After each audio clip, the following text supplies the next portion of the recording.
So, coming into the 2024 NBA draft, basketball media had a problem. After back-to-back drafts in the W and NBA featuring generational prospects who more or less sold themselves, this draft had none of that star power. Like, none. Who are these niggas? Sure, Zach Edey was really tall, and Jared McCain does paint his nails and dance on TikTok, but nothing to really sink your teeth into. Enter Bronny James, son of LeBron James, who, in case you didn't know, is a pretty big deal in NBA circles. Now that Bronny's made history with his dad, and the media has more or less moved on, I thought it would be cool to take a look back at some of the narratives we got involving him this summer, and see what it says about the current NBA media landscape. Hi, my name is Prhymate. Welcome to my YouTube channel. Hope you're having a good day. In today's video, we will be looking at Bronny James through the lens of Bomani Jones' video, Why Bronny to the Lakers is Not Good for Bronny James. Don't think of this video as a specific takedown of Bomani or anything that he said. I'm mostly just using his video as a springboard to talk about some of the greater issues with Bronny and the way he was discussed this summer. Right off the bat, Bomani lets us know why Bronny to the Lakers is bad for Bronny, because apparently he's not an NBA player at all. There was nothing to indicate that he gets drafted by that team in that position if his father is not LeBron James, who happens to play for the Lakers. I don't think we have anything to indicate that Bronny is an NBA player. And I've never seen anything of Bronny James playing basketball that indicates that this is a dude that jumps off the screen. And I know this if for no other reason than if there were a wealth of evidence of Bronny jumping off the screen, we all would have seen it by now. They'd have been putting it in front of you at every turn. It just wasn't there. Well, damn. Why is Bomani so low on Bronny? We'll get to that in a second, but first, he really has to drive home how low he is on Bronny. When I saw that the Lakers had drafted Bronny, it actually made me think about Dwayne Wade. He's not about to do what I think he's gonna. Dwayne Wade is a part owner of the Utah Jazz. No, he's about to do it. And the Jazz drafted Dwayne's son in the first round of the G League draft.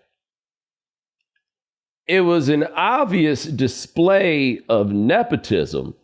So let's talk about Zaire Wade. Zaire is a former 3-star combo guard who originally played in Illinois for his first 3 years of high school, but made waves at the time when he announced he'd be playing next to Bronny and Sierra Canyon for his senior year. Zaire had some nice plays, but didn't get enough time on the floor to show what he could do. So after graduation, he would take his talents to Brewster Academy, a boarding school in New Hampshire, where he played well enough to receive the attention of several D1 schools like Rhode Island, South Carolina, and Toledo. And this is where D Wade comes in, because instead of going to those schools, Zaire chose the G League, where the SLC Stars, the G League affiliate of the Jazz that his dad is owner of, drafted him 10th in the 2021 G League draft.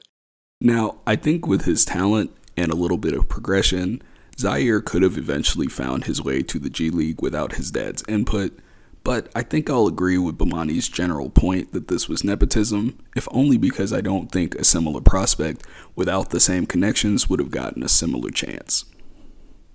As for his play, the numbers are definitely underwhelming, but a 3-star 19-year-old prospect with no NCAA experience, not playing well in his first 18 G League games, is not surprising at all, especially considering the leap in skill and physicality from league to league. Before he could try to turn his G League career around, though, he hurt his knee and missed the rest of that season. When healed, Zaire signed with the Cape Town Tigers of the Basketball Africa League, and when we last saw him, he was a member of the Macau Black Bears of the Asian Basketball League. So, why the history lesson on D Wade's oldest son? Firstly, to show that even for a good player who's extremely well connected, it can be very, very hard to get a decent shot at an NBA roster. And I know the NBA is the end-all be-all for a lot of us, but it's good to remember there are quality pro leagues all over the world full of non-NBA guys that most of y'all couldn't guard. More importantly for this video though, Zaire's story allows us to look squarely at the level of prospect Bronny was by comparison. For example, here's Zaire's scouting profile. We see that he was ranked top 300 in his class and top 30 in the state, which is nothing to sniff at. By comparison, though, Bronny was ranked top 30 nationally and was top 4 in his state. Remember that Sierra Canyon team full of future NBA players like Brandon Boston and Amari Bailey that Zaire struggled to get minutes on his senior year? Well, in his senior year, Bronny was the best player on a 23-11 team and averaged 14 points, 6 rebounds, 3 assists, and 2 steals. These stats may not seem super impressive, but they were good enough to get him into not one, but 2 high school all-star games. In the McDonald's All-American game, he scored 15 points, with all 5 of his makes being from 3. And in the Nike Hoop Summit, he made several winning plays down the stretch to help his team get the dub in a close win. None of this is to talk down on Zaire.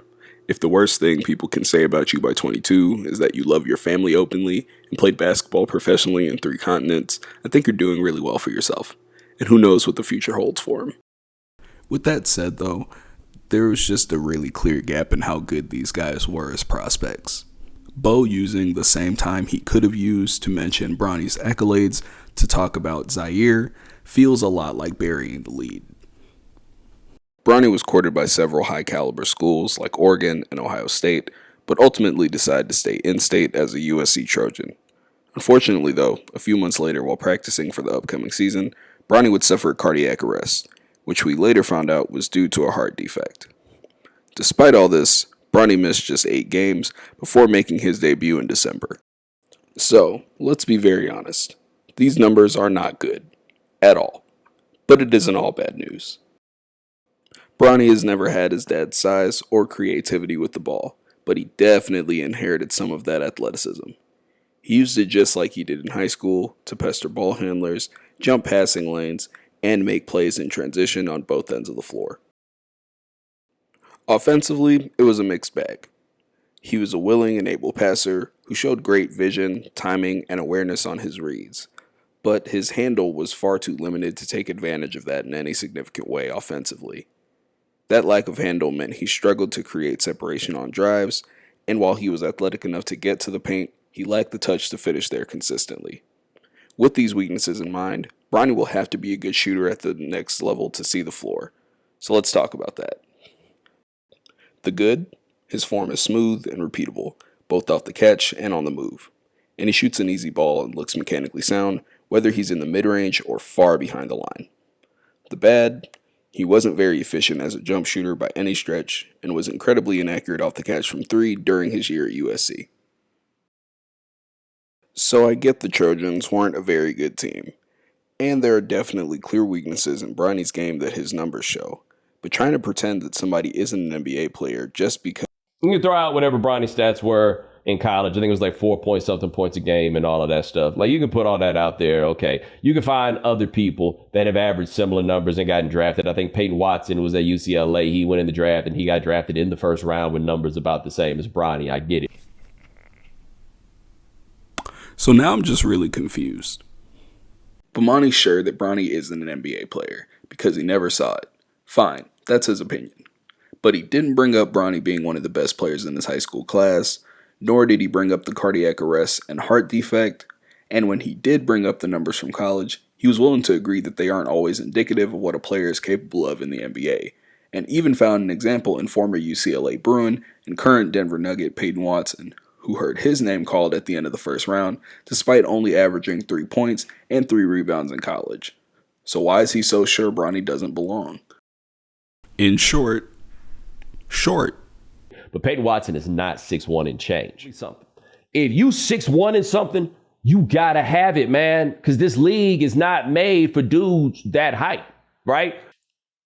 You have to be so cold to be 6'1" and change and do anything in the NBA. So cold. So I'm not gonna lie to y'all. I had an entire section here talking about, different players, Bronny's height, who are playing in the league right now, who found success, but I don't really need to do that, right? Like, we know there are players who are 6'3" and under who make impact on NBA floors. We've seen in the last 3 finals a guy Bronny's height make an impact for their team in the series. As far as reasons go, I can't lie to you, this one feels a bit oversimplified. There are so many reasons why a guy may or may not work out at the next level. Is height really the only one that matters? Especially when we see guys at Bronny's height in Bronny's role succeed in the league all the time. Some of the clips I used in this video were from a channel named Floor and Ceiling. If you want a more detailed breakdown of what Bronny's strengths and weaknesses were after his year at USC, I'll leave a link in the description. Here he is talking briefly about Bronny's height, what it might mean for his playstyle in the league. Of course, it's very valid and likely correct to believe that James's connective passing would be more valuable at closer to 6'6" rather than 6'2". But at least for the next while, I do think that Bronny will be a functional, fast decision maker off the catch, rather than someone who organizes his team in the half court. I'm not saying that Bomani needed to do some in-depth breakdown of Bronny's game to justify his opinion. Like, hell, I didn't do that. But the full version of his clip is over 30 minutes long, and at the end of it, a casual viewer would have no better idea anything about Bronny's game. So, after all of this, do we get any better idea of why Bomani is so low on Bronny? Not really. He talks about approaching the topic of fatherhood as a non-father. By the way, there is certainly a level of the fatherly experience that I do not understand because my reflexes are better than many of yours. I hear you. I just want to remind y'all that just because y'all are daddies doesn't mean you're actually any good at it. The experience of having parents that people know and the expectations that might come with that. What I can relate to is being the son of some somebodies. Right? That is the part of this story that I know a lot better than most people ever will. And even his concerns for Bronny and his development while on the Lakers, where he makes what I thought was his best point of the video. Well, he can come to the Lakers and then the Lakers are in a position to help develop his talent. Number one, the Lakers have not demonstrated themselves to be a well-run organization. Number two, the Lakers are talking about trying to win a championship. Ain't nobody got no time to be out here playing with Bronny. Right? And number three, they have other places for you to get ready to play in the NBA. One of them is called college, where I am sure that young man would have been having the time of his life and maybe even getting better at basketball while getting those NIL checks. I'm not gonna lie to you. He was cooking here. That's two solid points, I thought, on the Lakers side. And I think at least a valid point of view on some of the advantages he might have had for staying another year in college. The problem is that these points come far too late into the video and aren't really expounded upon at all. Also, I'm all for Lakers slander, but even if you were trying to use this as some referendum on the Lakers, is it really? Is the 55th pick not panning out really mean anything for most teams? Don't most of those picks usually not pan out? To wrap up his video, Bomani ends with this. If you tell me that Bronny earned his way and went out there and got it, okay, I think that would be a heartwarming story. I'd be right there with you. Like if Bronny was a legit top 15 pick and they made this happen. Now we're talking about something different. So I don't know Bomani, but I have a hard time believing this. Who cares if he's not a top 15 pick? There's lottery picks who never pan out, and there's undrafted guys who make the Hall of Fame. Also, it's fine for Bomani to have doubts about Bronny and his pro prospects, but he didn't really show us anything to justify that doubt.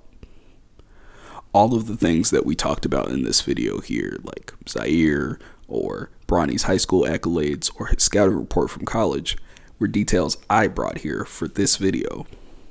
Without them, Bomani's case for Bronny not being good enough is essentially that he wishes he was a bit taller and wishes he was more of a baller.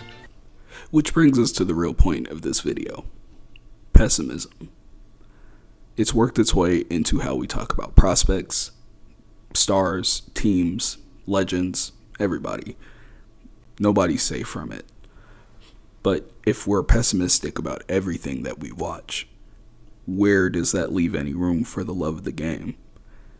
And how can we even be sure our takeaways about the game are even accurate? I'm far from the first person to bring this problem up, and I don't think Bo's the best example in the media to use for it either. But I do think this video is pretty emblematic of some of the stuff I saw said about Bronny this summer. And it bothered me because, at least to me, there's a pretty interesting basketball story here. Remember Sky High, where we got to follow the son of a legendary superhero as he tries to make his own path and make a name for himself? This is basically that, but with basketball. Even better, because contrary to, we all would have seen it by now. Lots of Bronny's basketball journey is on film. We've seen him play against some of the best talent in the country since before entering high school. And in a world where the right clip going viral could mean the difference between a scholarship and a walk-on spot, and where Bronny always generates clicks, it's probably fair to say nobody took it easy on him. One of the first times that we ever saw this kid in any context outside of his dad was a meme on Twitter laughing at the idea that somebody named LeBron James Jr. could ever make a name for himself while on a basketball court. And yet, here he is, trying to do exactly that. Not as some can't miss generational talent, but as a late second round pick, trying to prove he belongs in the best league on earth, and knowing the whole time that lots of people are rooting against that reality. To me, this makes the question of whether or not he's good enough to actually do it even more compelling. And isn't that why we watch in the first place? But this summer, none of that seemed to matter. It was mostly either a blatant attempt at a viral clip, or just as blatant use of his name to talk more about LeBron and the Lakers. Even in this video that is allegedly about Bronny and on the side of his development, Bomani seems almost insulted about the idea that Bronny would be anywhere near an NBA roster without his father. So insulted, in fact, he doesn't even bother to give us a justification for his pessimism in the first place. I'm sure that young man knows how good he is or how good he is not. I'm sure he knows that. And this can't feel good if you know you're not that good. So Bronny's been in the G League for a few months now, and has played some really solid basketball of late. Again, still a work in progress, still a long way to go, but the fact that some of the scoring and shooting has popped this early at this level is encouraging. I think it also drives home how silly it was to pretend this dude didn't belong near an NBA floor before this summer. Like, come on. I think it'd be easy to use this as a chance to dunk on Bo or whoever else hated on Bronny during the summer. What I'd like to see instead, though, is us fans who love and respect the game to reach for analysis that loves and respects the game. And not just remembers that, but remembers that these players are not their advanced numbers or their over-under bets, but living, breathing human beings, overcoming whatever personal struggles they might have in their lives to compete against the best athletes in the world. The further we get away from that truth, the harder it will be for us to accurately understand what it is we're watching. We likely won't get a straight answer on how high Bronny's ceiling is, at least for another year or two. But Bomani's right about one thing. There's going to be a target on his back every time he steps on the floor because of who he is. But being realistic, wasn't that already the case? To close us out, here's some words from the man himself. I'm just trying to get my confidence back, that's all. I'm just trying to go out, play my game, learn from every game. While I'm not playing in the G, learning from the Lakers, learning from my vets, and just keep trying to be myself. And it's been working recently, so I'm happy with my results right now. And speaking of that confidence, it's so good to see you smiling. I know the spotlight you live under is so bright. Are you having fun? I am having fun. I'm having fun. Anytime I'm playing basketball, anytime I'm out here breathing, anytime I'm out here walking, I'm having fun, and I'm grateful, and I'm just down to earth. I'm grateful for everything that